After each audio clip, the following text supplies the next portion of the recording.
Madhi, you can read Madhi when you're ready. Dear Prabhuji, thank you so much. Hare Krishna to all dear devotees. Please accept my humble obeisances. All goes to Srila Prabhupada and Guru Maharaj. Om Namo Bhagavate Vasudevaya. Om Namo Bhagavate Vasudevaya. Om Namo Bhagavate Vasudevaya. Narayanam Namaskrityam Naram Chaiva Narottamam Devim Saraswatim Vyasam Tato Jayam Udirayet. नष्टप्रायेषु अभद्रेषु नित्यं भागवत सेवया भगवते उत्तमश्लोके भक्तिर्भवति नैष्ठिकी. Today we are reading from Srimad Bhagavatam, Canto 8, Chapter 11, King Indra and inherits the demons.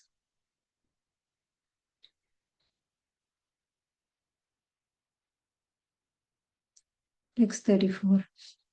Indra thought, formerly when many mountains flying in the sky with the wings would fall to the ground and kill people, I cut their wings with this same thunderbolt. Text 35. Vatrasura was the essence of the austerities undergone by the Tivasta, yet the thunderbolt killed him.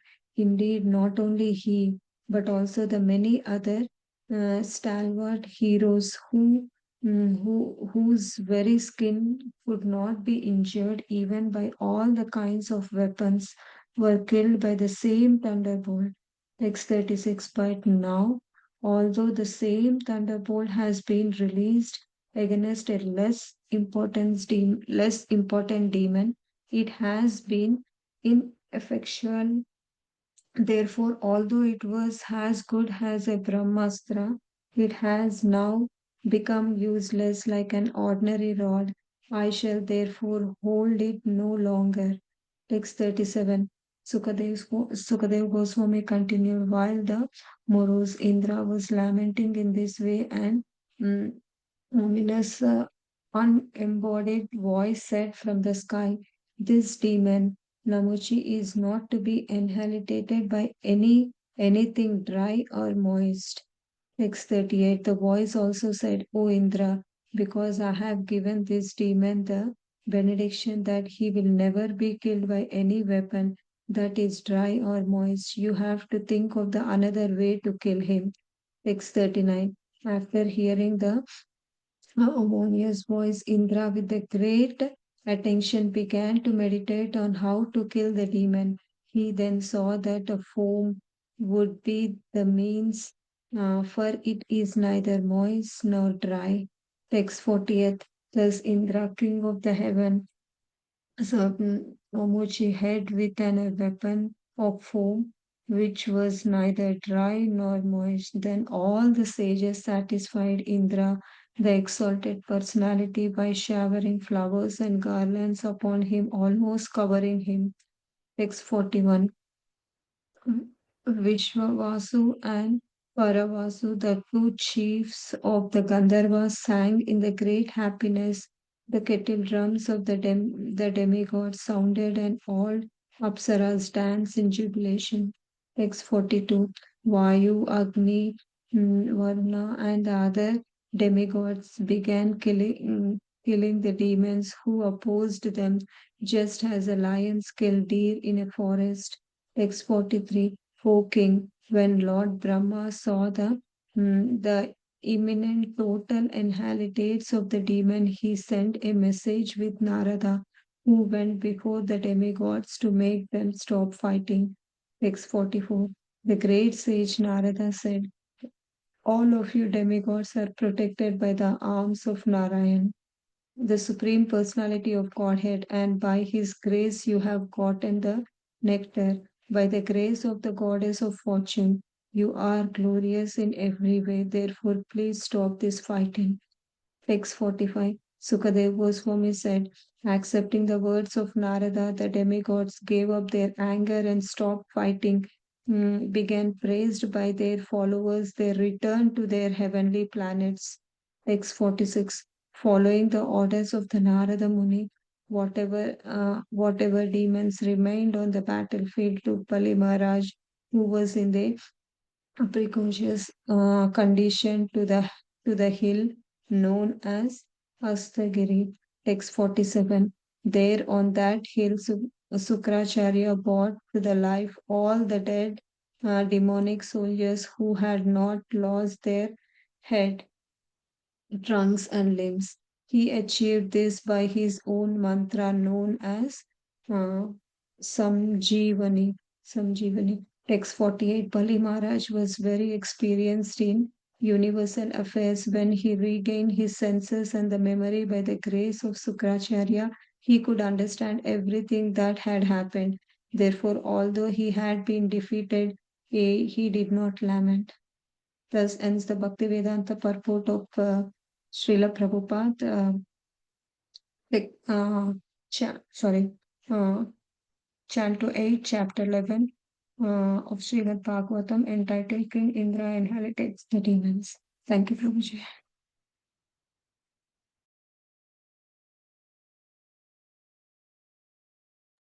Yeah, thank you so much, Radha and Mataji. Hare Krishna. Just 1 minute.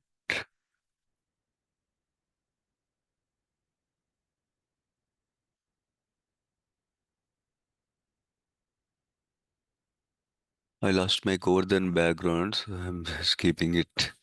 Okay, we'll offer praise.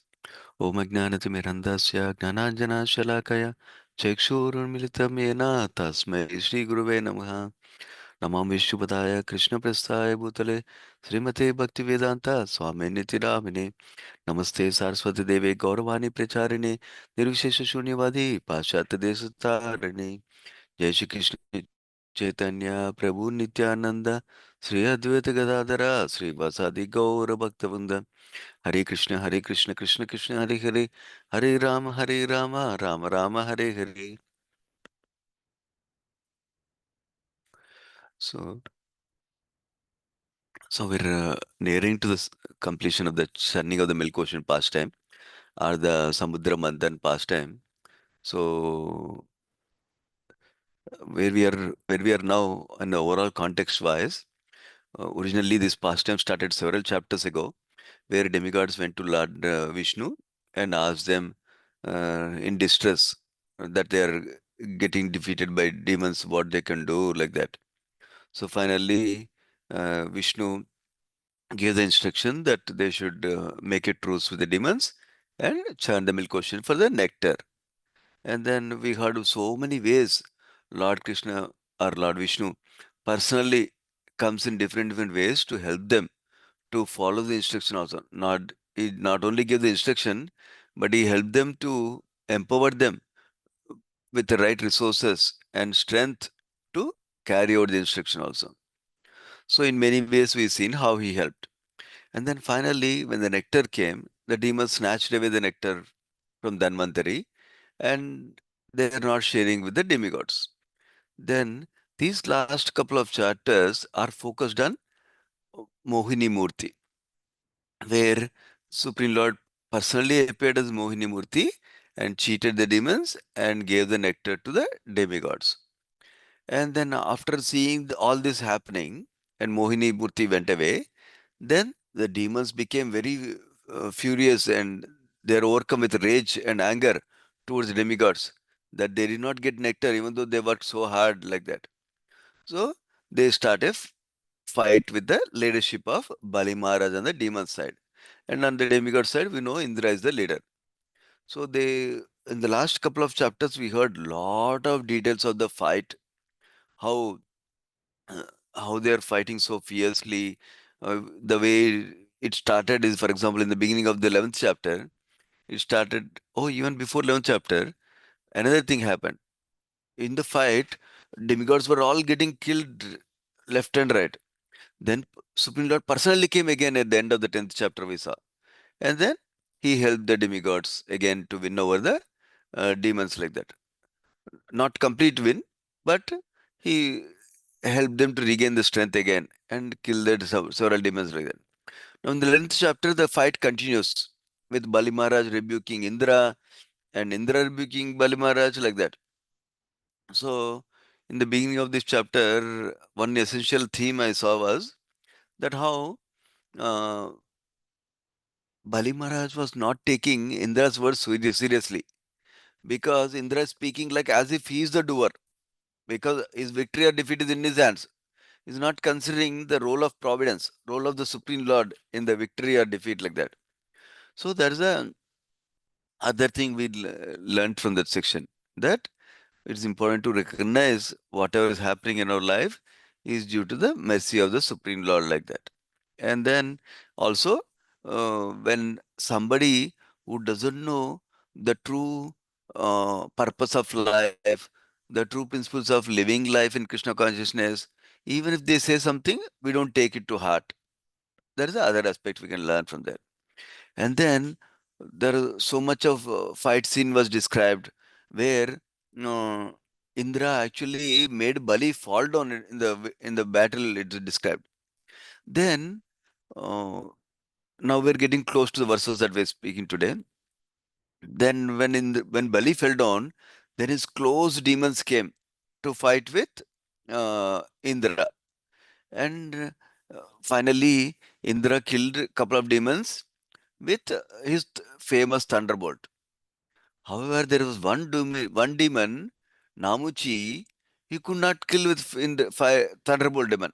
He hurled the thunderbolt weapon, but it could not even touch the skin, means penetrate the skin at all like that. So that is where we paused yesterday. So we'll continue from that section now. Essentially, let me get my book. So we're in text 34, where India is thinking, wow, my thunderbolt is so great. In the former days, originally mountains were flying, it seems, with wings. So the problem with mountains flying was they'll fly from here to there, and when they reach the new place, when they when they go back down on the ground, they'll kill whoever is there under that mountain basically. So this problem Indra was seeing, and then he used the thunderbolt weapon to cut the wings so that mountains will stay at one place without disturbing anybody like that. That is what is recollecting, that I could even cut the wings of the mountains with this thunderbolt weapon. Number one. Number two, he is also thinking in the text number 34, he's saying even the great person like Vritrasura, who was born from the auspicities of his father Tvashta, even I could kill Vritrasura with this Vajrayuda or this thunderbolt weapon like that. But, and also, I killed so many stalwart heroes. But even those skin cannot be injured with any other weapon, but thunderbolt did the job like that. But now that same thunderbolt is not able to kill this less important demon, Namuchi. So like that he's considering. And he's thinking there's no use of holding it anymore, like that he's thinking, Indra. Then Sukadeva Goswami describes in text 37 that while while Indra was morose thinking like this, Akashavani came. Akashavani said, oh, this demon Namuchi cannot be annihilated by any weapon that is dry or moist. Why? The voice also said, because I gave this benediction to the demon that he will never be killed by any weapon that is either moist means wet, or that is dry, like that. So then he said, you have to think of another way to kill him. So now when Indra heard this voice from the sky, he understood Krishna, my Supreme Lord, in the form of this voice is instructing me. He understood like that. And then he, with great attention, he began to meditate on how to follow that instruction like that. What can I do? What weapon can be there that is not dry also, that is not wet also, moist also? Like that he started thinking. Then he got the idea of a foam weapon. Basically, the weapon that is made up foam. Foam means like when we boil milk, on top of milk that comes, right? Foam, that bubble kind of thing, that's called foam, right? So that foam weapon he made, because foam weapon is neither considered wet, it seems, nor considered dry. It is indicated here in verse number 40. That's why he used that weapon. He decided to use that weapon then. And then he actually killed Namuchi by severing his head from the rest of the body like that. Then all the sages satisfied Indra by they showered the flowers and garlands upon him, almost covering him, it seems, with so many flowers, so many garlands like that. Then at the same time, the two chief tens of the two chief of the Gandharvas, their names given here are Vishwavasu and Puravasu. They sang in great happiness, it seems. They sang the glories of Indra, like that is described. And then some demigods made music with kettle drums, and some apsaras danced in happiness like that. Like that, they all celebrated. It's described in the scenario that Lord Indra became very extremely jubilant. That, oh, see, I did it like that with victory. Let us remember this. We'll do a contrast with this with the Bali Maharaj in the last verse of this chapter. So now, Vayu, Agni, Varuna, and other demigods, now that that big demon is killed, they started killing all the demons.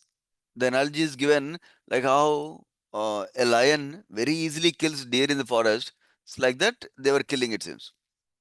Then that time, Lord Brahma saw that, oh my God, they're killing all the demons now. Demon race itself will go away.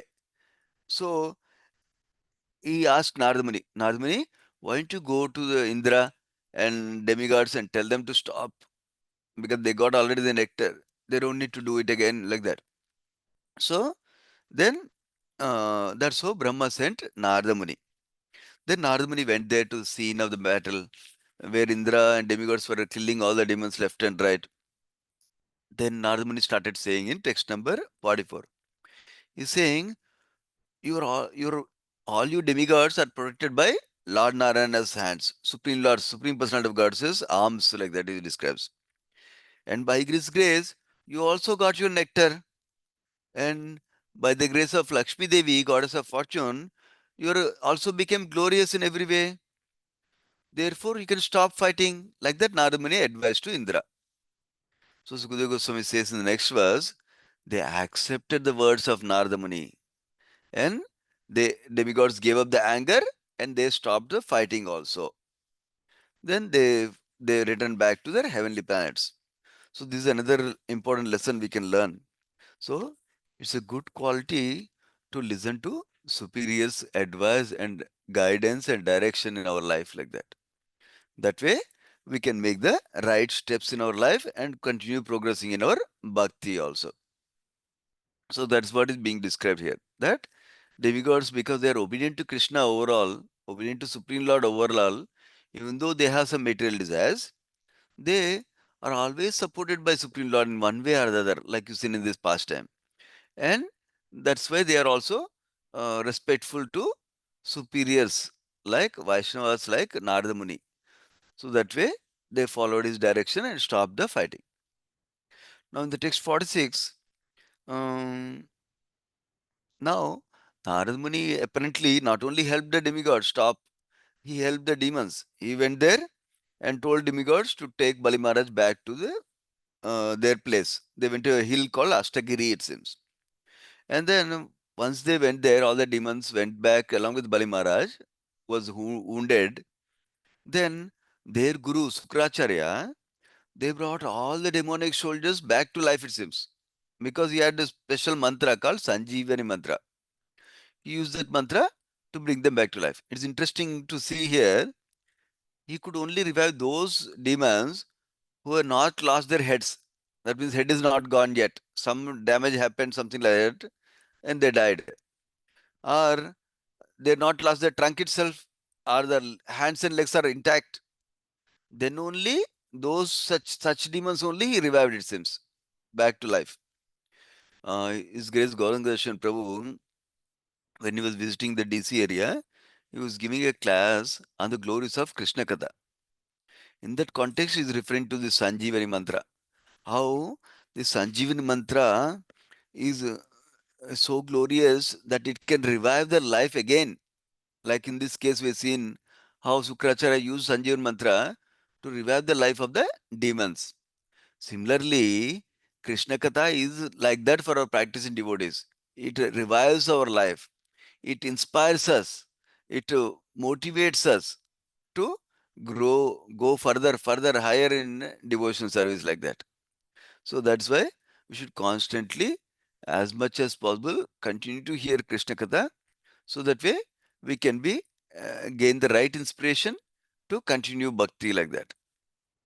So that's the other thing he was describing. Gauranga Prabhu was describing about Sanjeevani. So text number 48. In this one, this is the last verse for today. Is a very important lesson being described here. After this defeat, how did Bali Maharaj took it?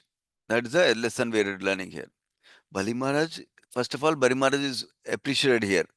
Loka Tattva Vichakshanaha. So he was very experienced. Bali Maharaj was very experienced in universal affairs.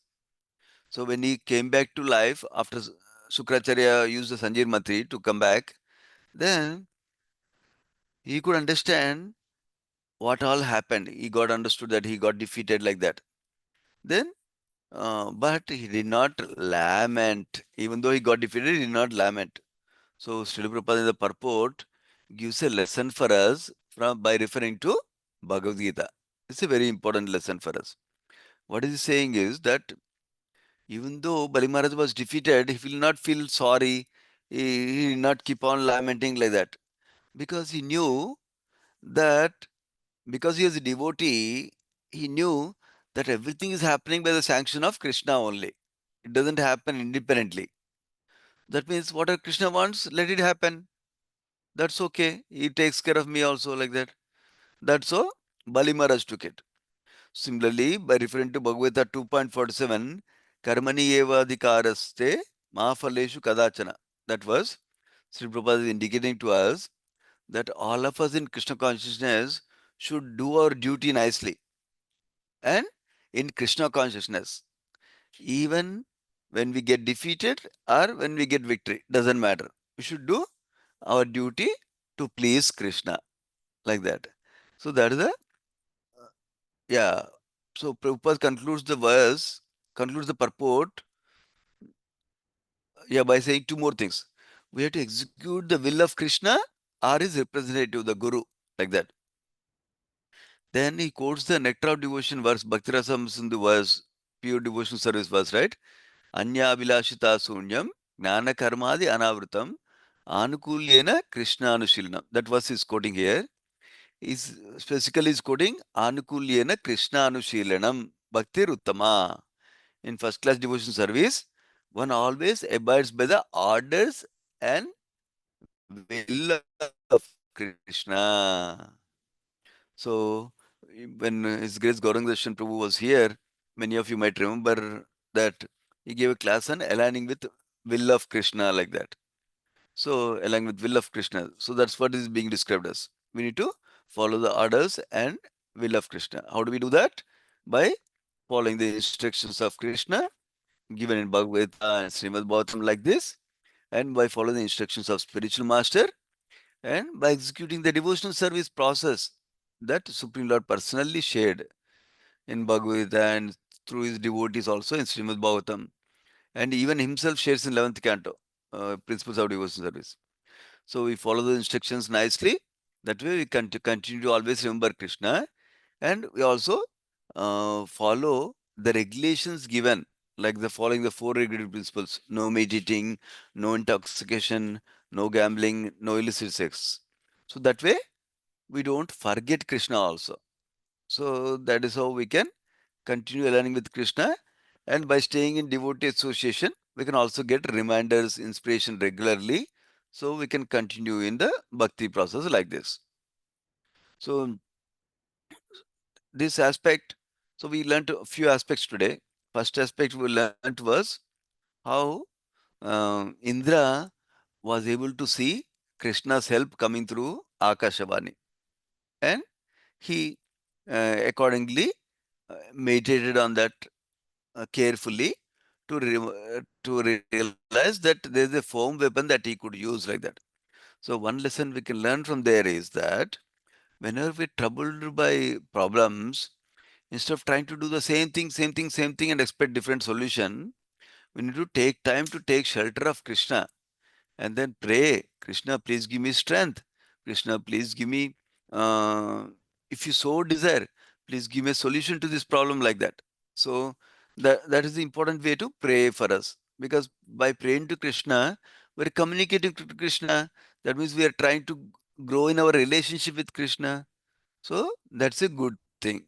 Because uh, when you're in relationship, you communicate with others like that. Similarly, when we're in relationship with Krishna, we communicate with Krishna through prayers. Prayers can be for glorification, clear prayers can be for requesting something like that. Prayer can be different ways. Sorry.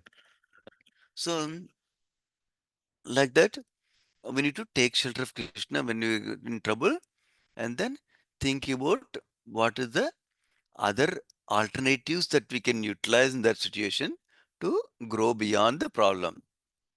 So somebody may think when they hear that when the problems come, we should take shelter of Krishna.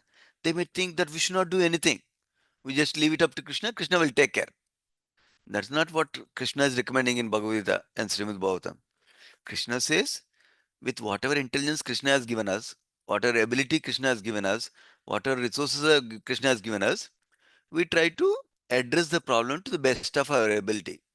But when the problem is beyond our ability, beyond our control, beyond our influence, then we depend on Krishna only for everything.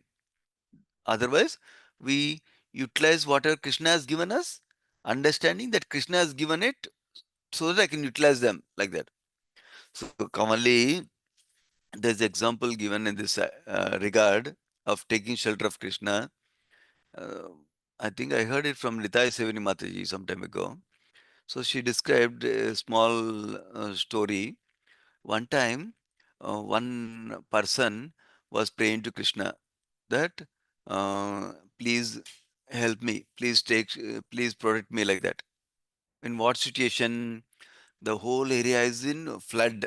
That means lot of water is coming. So he could not stay in the water. He's just swimming in the water like that kind of thing. So after some time, then he started praying, Krishna, please help me like that. So after some time, somebody came with a boat and he asked him, you can come into the boat so you'll be safe from the flood. Please come, we'll take you like that. Then he said, no, no, Krishna is going to come and protect me like that. He left them. So like that, he did not see that Krishna can help through other living entities also. Krishna doesn't have to come directly himself personally. He can come also if he wants to. But he can also help through others also. So we need to utilize our resources, our friends, our resources and our ability, understanding that Krishna has given them in Krishna's service. Instead of thinking that I will only take shelter of Krishna and I don't do anything about it like that. So that is the way we do. That is one important lesson we learn. Another important lesson we heard is when demigods took the instruction of Narada and accepted it and followed the instruction. Similarly, we should follow the instructions of our guru and our mentor nicely, so that way we can execute our Krishna consciousness properly. Bhishma Dev in the first canto, you might remember, gave three instructions to Uddhava, not Uddhava, Yudhishthira Maharaj. One instruction was, run your life according to the codes of religion. Number one. Number two, do everything to please Krishna. Number three, do everything in guidance of a Brahmana Vaishnava like that. So we should never forget that importance of a Brahmana Vaishnava in our life for guidance like that. That's the second important lesson we learned. The third thing we learned is how, even though Indra, when he didn't have kingdom, he was very morose. When he became victorious, he was very jubilant. He was on the top of the world. On the contrast, Bali Maharaj, even in defeat, he did not lose sight that because of Krishna, Supreme Lord's sanction, this defeat happened. So I don't need to worry. I just need to do my duty. So is equanimity, that equanimity of quality of Bali Maharaj is shown here. Of course, we'll see more Bali Maharaj qualities in the coming chapters, where we hear about Bali Maharaj and Vamanadev pastime. So here we are hearing how Krishna conscious is Bali Maharaj even in this situation like this right now. Even though he's defeated, he understood it is Krishna's will. So Krishna's sanction. So let me tolerate it and continue my duties. Similarly, irrespective of whether we get the result that we want or not, we should do the right thing, especially continue doing our sadhana regularly every day. That way, we can progress in devotion service, irrespective of all kinds of problems that we may get in material world, whether it's health problems, whether it's relationship problems, whether it's money problems, job problems, so many problems we'll get. But we should not lose focus of doing our sadhana, focus of staying connected with Krishna and taking shelter of Krishna like that. So those are the few things, lessons from this section. We'll pause here. Srimad Bhagavatam ki jai, Sri Prabhupada ki jai. Vanchakalpatarubhyascha kupasindubhyev cha patitanam pavanebhyo vaishnavibhyo namo namaha. Thank you so much, devotees. Hare Krishna. Hare Krishna, Prabhuji, thank you. Thank you, Mother. Hare Krishna. Hare Krishna.